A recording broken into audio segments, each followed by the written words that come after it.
ಜೈ ಶ್ರೀರಾಮ್. ನೀವು ನೋಡ್ತಾ ಇದ್ದೀರಾ ಟಿವಿ ವಿಕ್ರಮ. ನಾನು ಸೌಮ್ಯ ಸನಾತನಿ.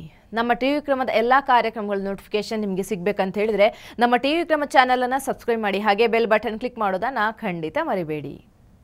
ಪವನ್ ಕಲ್ಯಾಣ್ ದಕ್ಷಿಣ ಭಾರತದ ಯೋಗಿ ಅಂತಲೇ ಕರೆಸ್ಕೊಳ್ತಿರುವಂತಹ ನಾಯಕ, ಸನಾತನ ಧರ್ಮದ ಫೈರ್ ಬ್ರ್ಯಾಂಡ್.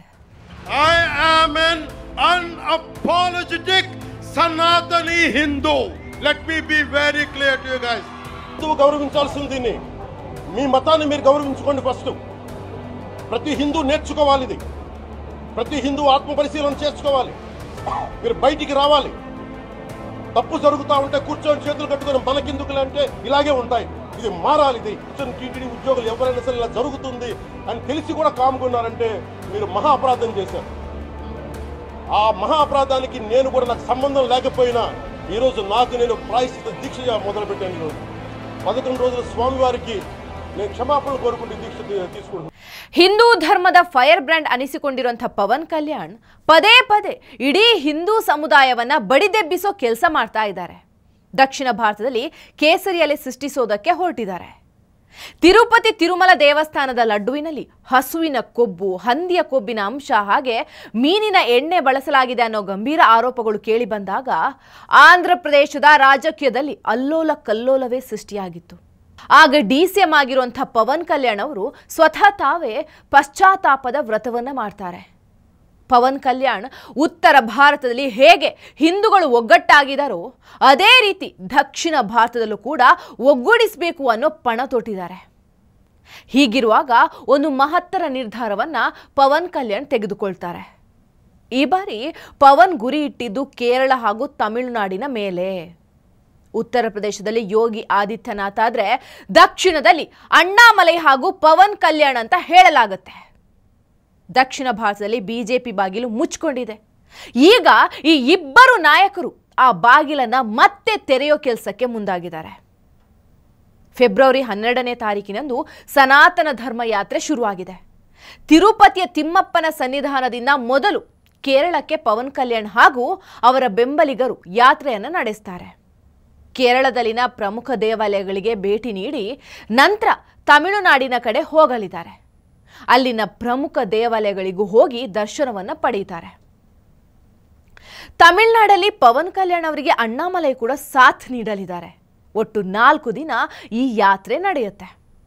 ಉತ್ತರ ಭಾರತದಲ್ಲಿ ಹೇಗೆ ಮೋದಿ ಹಾಗೂ ಯೋಗಿ ಜೋಡಿ ಇದೆಯೋ ಹಾಗೆ ದಕ್ಷಿಣ ಭಾರತದಲ್ಲಿ ಬಿಜೆಪಿ ಪವನ್ ಕಲ್ಯಾಣ್ ಮತ್ತು ಅಣ್ಣಾಮಲೈ ಜೋಡಿಯನ್ನ ರೆಡಿ ಮಾಡ್ತಿದ್ದಾರೆ. ಮೋದಿ ಹಾಗೂ ಯೋಗಿ ಬಂದ್ರೆ ಅವರು ಹಿಂದಿಯವರು, ಗುಜರಾತಿಗಳು ಅಂತಾರೆ. ಸೊ ಇದೇ ದಕ್ಷಿಣ ಭಾರತದ ಇಬ್ಬರನ್ನ ಬಿಜೆಪಿ ರೆಡಿ ಮಾಡಿ ಒಂದು ಬ್ರ್ಯಾಂಡ್ ಕ್ರಿಯೇಟ್ ಮಾಡೋ ಕೆಲಸ ಮಾಡ್ತಾ ಇದ್ದಾರೆ. ಪವನ್ ಕಲ್ಯಾಣ್ ಅವರು ದಕ್ಷಿಣ ಭಾರತದ ರಾಜಕೀಯದಲ್ಲಿ ಸಂಚಲನ ಸೃಷ್ಟಿ ಮಾಡ್ತಾ ಇದ್ದಾರೆ.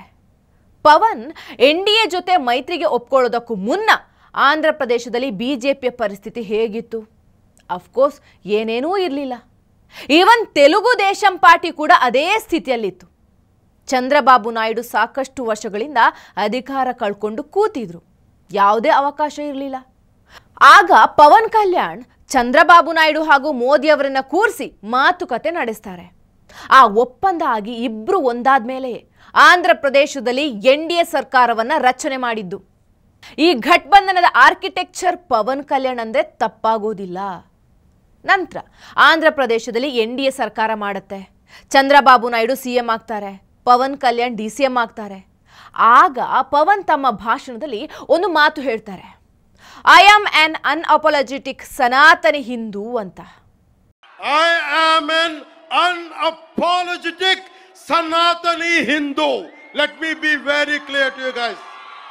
I am an unapologetic Sanatani Hindu.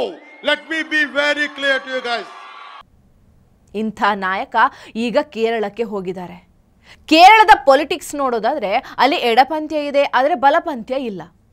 ಕೇರಳದಲ್ಲಿ ಮೊದಲ ಬಾರಿಗೆ 2024ರಲ್ಲಿ ಲೋಕಸಭಾ ಚುನಾವಣೆಯಲ್ಲಿ ಬಿಜೆಪಿ 1 ಸ್ಥಾನ ಗೆಲ್ಲುತ್ತೆ. ಅದು ಸುರೇಶ್ ಗೋಪಿ. ಇಂಥ ರಾಜ್ಯದಲ್ಲಿ ಹಿಂದಿಗೆ ಜಾಗ ಇದೆಯಾ? ಇದೆಲ್ಲ ಹೇಗೆ ವರ್ಕೌಟ್ ಆಗುತ್ತೆ? ಇದು ಸಾಕಷ್ಟು ಜನರಲ್ಲಿರುವಂಥ ಪ್ರಶ್ನೆ. ಹೀಗೆ ಆಂಧ್ರದಲ್ಲೂ ಕೇಳಿದ್ರು. ಆದರೆ ಈಗ ಆಂಧ್ರ ಹೇಗಾಗಿದೆ? ಹಾಗೆ ಕೇರಳವು ಬದಲಾಗತ್ತೆ, ಅದಕ್ಕೊಂದು ಟೈಮ್ ಬರಬೇಕು ಅಷ್ಟೇ.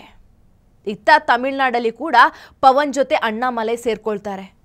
ಇಲ್ಲಿ ಒಂದು ಇಂಟ್ರೆಸ್ಟಿಂಗ್ ನೋಡಿ, ತಮಿಳುನಾಡಿನ ಡಿ.ಸಿ.ಎಂ ಉದಯನಿಧಿ ಸ್ಟಾಲಿನ್ ಹೇಳ್ತಾನೆ, ಸನಾತನ ಧರ್ಮ ಡೆಂಗ್ಯೂ ಇದ್ದಂಗೆ, ಅದನ್ನು ನಿರ್ಮೂಲನೆ ಮಾಡಬೇಕು ಅಂತ. இந்த சனாதன ஒழிப்பு மாநாட்டில் வாழ்த்துறை வழங்கும் வாய்ப்பை தந்த இந்த மாநாட்டு ஏற்பாட்டு குழுவுக்கு முதற்க என்னுடைய வணக்கத்தையும் நன்றியும் நான் தெரிவித்துக் கொள்கின்றேன். இந்த மாநாட்டுடைய தலைப்பே மிகவும் சிறப்பாக அமைந்திருக்கின்றது. சனாதன எதிர்ப்பு மாநாடு என்று போடாமல் சனாதன ஒழிப்பு மாநாடு என்று நீங்கள் இதை போட்டிருக்கிறீர்கள், இதை அழைத்திருக்கிறீர்கள், இந்த நிகழ்ச்சிக்கு பெயரிட்டீர்கள். அதற்கு என்னுடைய வாழ்த்துக்கள். சிலவற்றை நாம் ஒழிக்கத்தான் வேண்டும், எதிர்க்க முடியாது. கொசு, டெங்கு காய்ச்சல், மலேரியா, கொரோனா இதையெல்லாம் நம்ம எதிர்க்கக்கூடாது, ஒழித்து கட்ட வேண்டும். அப்படிதான் இந்த சனாதனம். சனாதனம் என்பதை எதிர்ப்பதை விட ஒழிப்பதே நாம் செய்ய வேண்டிய முதல் காரியமாகும். எனவே இந்த மாநாட்டிற்கு மிக பொருத்தமான தலைப்பு வைத்திருக்கிறீர்கள், அதற்கு என்னுடைய பாராட்டுகள். சனாதனம்னா என்ன? சனாதனம் அப்படிங்கிற பெயரே சமஸ்கிருதத்திலிருந்து வந்தது தான். சனாதனம் சமத்துவத்திற்கும் சமூக நீதிக்கும் எதிரானது. சனாதனம்னா வேற ஒன்றும் கிடையாது. சனாதனங்கிறதுக்கு அர்த்தம் என்ன? நிலையானது, அதாவது மாற்ற முடியாதது, யாரும் கேள்வி கேட்க முடியாது அப்படிங்கிறது தான் சனாதனத்திற்கு அர்த்தம். ಅದೇ ಆಂಧ್ರದ ಡಿ.ಸಿ.ಎಂ ಐ ಆಮ್ ಆನ್ ಅನ್ಅಪಾಲಜೆಟಿಕ್ ಸನಾತನಿ ಹಿಂದೂ ಅಂತ ಹೇಳ್ತಾರೆ. I am an unapologetic Sanatani Hindu. Let me be very clear to you guys. ವ್ಯತ್ಯಾಸ ಇಷ್ಟೇ, ಆಯ್ಕೆ ಮಾಡಬೇಕಾದವರು ನಾವುಗಳು. ಒಟ್ಟಿನಲ್ಲಿ ಪವನ್ ಕಲ್ಯಾಣ್ ಹಾಗೂ ಅಣ್ಣಾಮಲೈ ಈ ಇಬ್ಬರು ಮೋದಿ ಹಾಗೂ ಯೋಗಿಯಂತೆ ಖಂಡಿತ ದಕ್ಷಿಣ ಭಾರತದಲ್ಲಿ ದೊಡ್ಡ ಸುನಾಮಿ ಎಬ್ಬಿಸ್ತಾರೆ ಅನಿಸ್ತಾ ಇದೆ. ಟಿವಿ ವಿಕ್ರಮ, ದೇಶ ನಿಮ್ಮ ಕೈಯಲ್ಲಿ. ಈ ಕಾರ್ಯಕ್ರಮ ನಿಮಗೆ ಇಷ್ಟ ಆಗಿದ್ದಲ್ಲಿ ಲೈಕ್, ಶೇರ್ ಹಾಗೂ ಕಮೆಂಟ್ ಮಾಡಿ. ಟಿವಿ ವಿಕ್ರಮದ ಕಾರ್ಯಕ್ರಮಗಳನ್ನು ನಿರಂತರವಾಗಿ ವೀಕ್ಷಿಸಲು ಸಬ್ಸ್ಕ್ರೈಬ್ ಮಾಡಿ, ಬೆಲ್ ಐಕನ್ ಒತ್ತಿ.